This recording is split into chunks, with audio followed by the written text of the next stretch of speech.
Hello or good morning. Today's painting is this one. I'm having so much fun with the oil pastel and I'm keep adding on to this fun style. So today I added on a lot of embossing stuff and I don't know, there's just something really relaxing, just like making mandalas to do these canvases, you know, in this oil pastel style. So I ventured on to a bigger canvas because there's something likable about this. I think I'm gonna make a series of 4 and then see if I can find a place to hang it. Actually, it's turning this way. If you live in Denmark, this got a meaning. It's the symbol of Keep Christiania, Bevar Christiania. And if you don't know what Christiania is, it's an area in the center of our capital in Copenhagen where people is revolting against the government. So they occupied an area and moved there, and the country left them do their thing.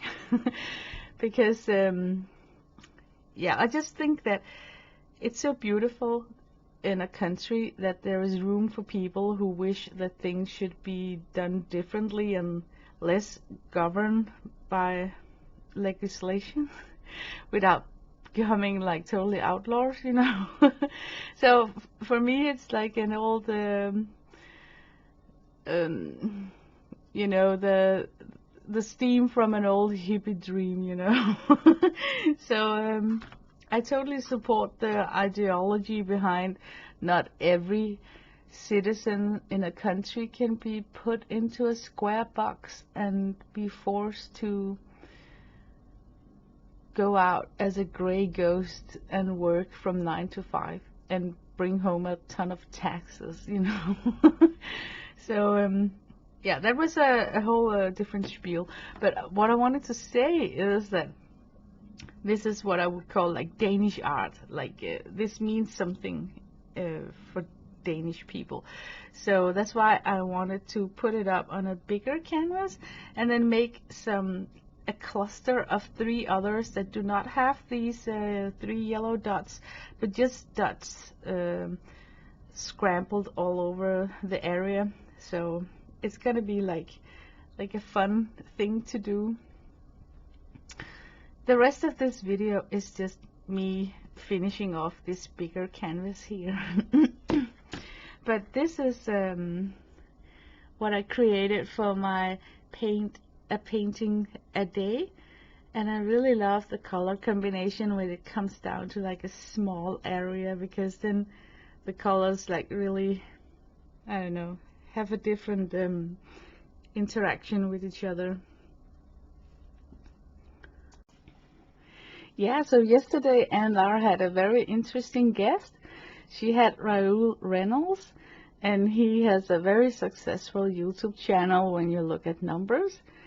He started his channel 3 years ago, and today he's got almost 38,000 subscribers and close to 7,500 videos. And when I heard those numbers, you know, do the math, guys, right? It's like, what, 6 or 7 uploads a day? So no wonder that he feels like it's his full-time job to run his channel. But it was really an awesome interview, I would call it, because they were talking about how did he get such exponential growth on his channel in such a short time. And for a content creator like myself, who has been whining about, oh, I can't get 1,000 subscribers, it was so interesting to listen to. The reason for why I wanted to get just 1,000 subscribers was I have known for a long time that I wanted to have a membership, because I can feel that I got a lot of things to show, and I don't want to spam my YouTube channel by getting on and showing projects that takes a long time to do, or, you know, like uh, yeah, it just feels like spamming because we are in this community where most of us are um, respecting other people's stream slots.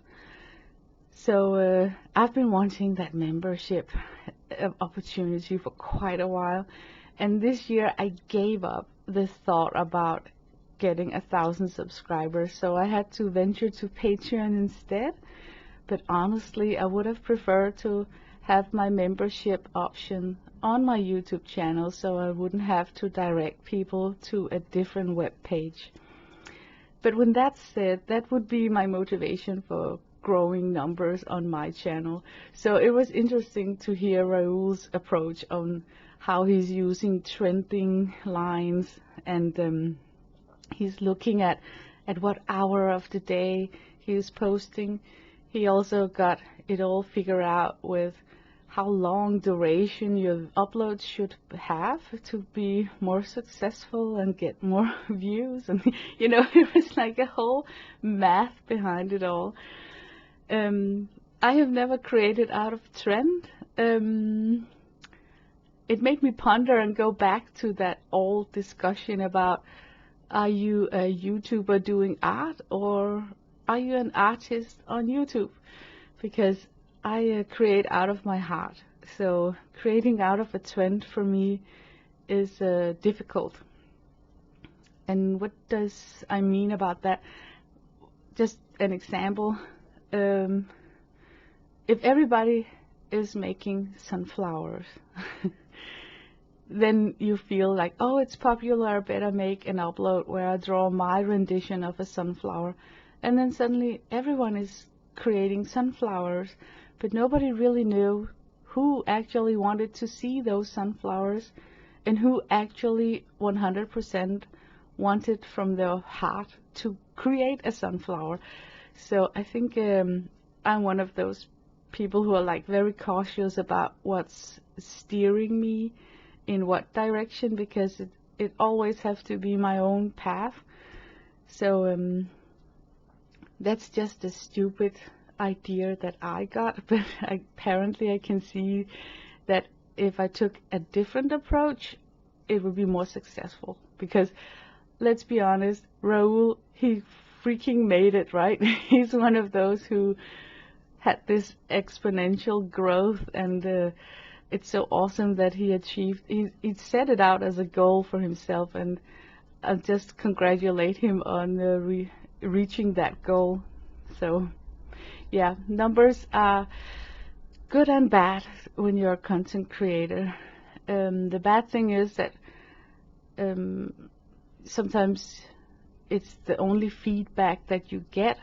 So the only feedback you get as a tap on the shoulder about, hey, you're on the right path, or you're still valid or interesting to look at, is when people leaves a view and a thumbs up or a comment. So I can really see that numbers can control your mood when you come on YouTube. So yeah, but other than that, after I started my Patreon, I must admit that I don't give a flying hoot about the development of my YouTube channel, because now I found an outlet and a way to get the membership platform that I was striving for. But please go watch Anne Lars' channel and the interview with Raoul. It was so inspiring and interesting. Bye bye.